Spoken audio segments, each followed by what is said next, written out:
Kembali di Corporate Action, kita masih bersama dengan Investor Relation dari IPCC, Reza Priyambada. Mas Reza. Ya, Mas. Ya, Mas Reza, ini kalau kita bicara soal pendapatan IPCC, ini koreksi kalau mungkin kurang tepat istilahnya ya. Ini kan kebanyakan tergantung pada kontrak-kontrak yang didapat ya. Ya. Oke. Ya, kurang lebih seperti itu. Nah, di tahun 2021 ini tadi kalau saya tidak salah juga ada dari Astra Daihatsu yang baru. Ya, Selain betul. itu, dari mana lagi, Mas?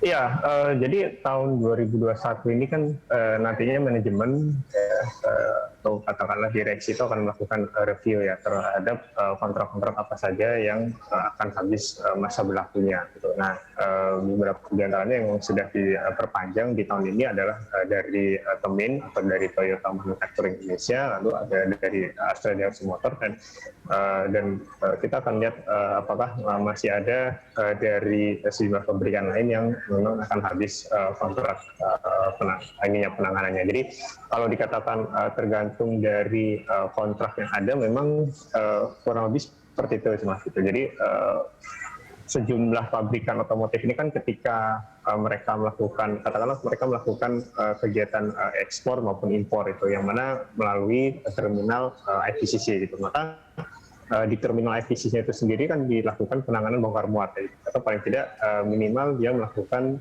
penempatan kendaraan atau kita istilahnya parkir di terminal kita. Nah, pada saat parkir di terminal IPCC itu sudah dikenakan sejumlah biaya gitu. Nah, ini yang termasuk dalam kontrak-kontrak pengadaan sendiri. Jadi kontrak pengadaan itulah yang memberikan kontribusi pendapatan nantinya kepada terminal IPCC. Ya.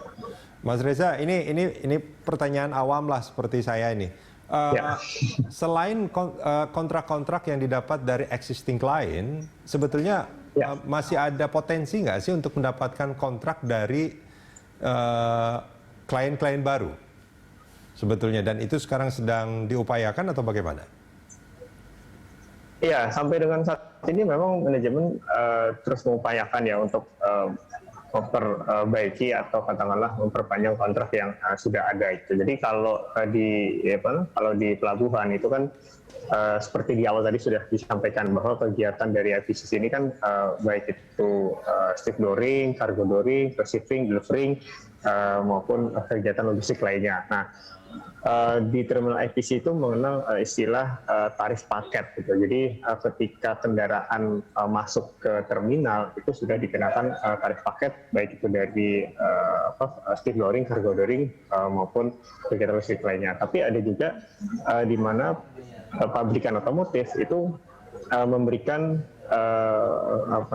memberikan kontrak ke beberapa pihak gitu. Jadi misalkan stevedoring dengan IPCC, sementara cargo doringnya itu dengan pihak lain gitu. Nah, jadi kalau memang ada layanan-layanan pelabuhan yang dikerjakan oleh pihak lain, maka IPCC hanya mengenakan tarif parkir dan juga tarif yang dikenakan atau yang dikerjakan oleh IPCC. Misalkan tarif parkir plus dengan tarif stevedoring yang dilakukan oleh IPCC, sementara cargo doring itu dikerjakan oleh pihak lain.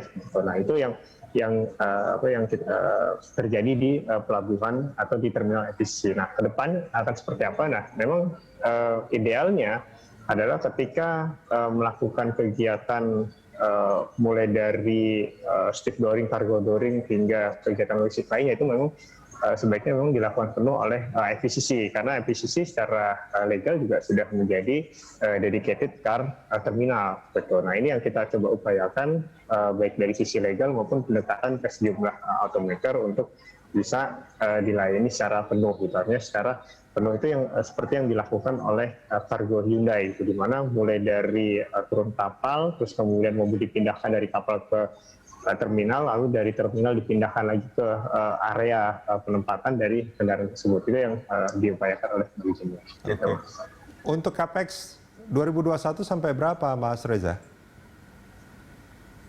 Ya, untuk CAPEX 2021 kurang lebih sekitar 113 miliar ya, Mas. Jadi dari 113 miliar itu memang akan lebih banyak digunakan untuk kegiatan operasional gitu. Nah, Seperti kita ketahui bahwa penempatan kendaraan di terminal itu kan membutuhkan lahan gitu. Nah, dari sisi lahan itu juga dilakukan maintenance. Jadi misalkan perbaikan lahan, terus kemudian pengerasan lahan, dan kemudian misalkan perbaikan penerangan, ya termasuk juga alokasi capex itu digunakan untuk kegiatan yang sifatnya di internal office gitu, misalkan digitalisasi office, kemudian maintenance sistem, di mana sistem itu nantinya akan terhubung baik itu dari terminal FBCC, office, lalu ke custom atau ke bea cukai gitu. Karena ini kan untuk kegiatan terutama di kegiatan ekspor impor itu memang harus ada sinkronisasi sistem baik itu dari automaker, lalu dari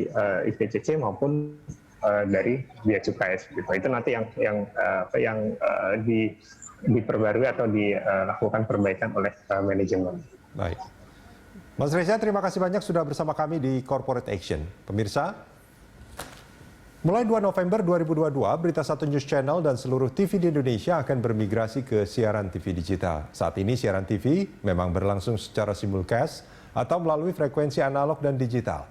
Agar Anda bisa menerima siaran Berita Satu TV, gunakan TV digital atau set-top box untuk menerima siaran TV digital. Dengan siaran TV digital, gambar akan lebih bersih dan lebih jernih. Corporate Action akan segera kembali.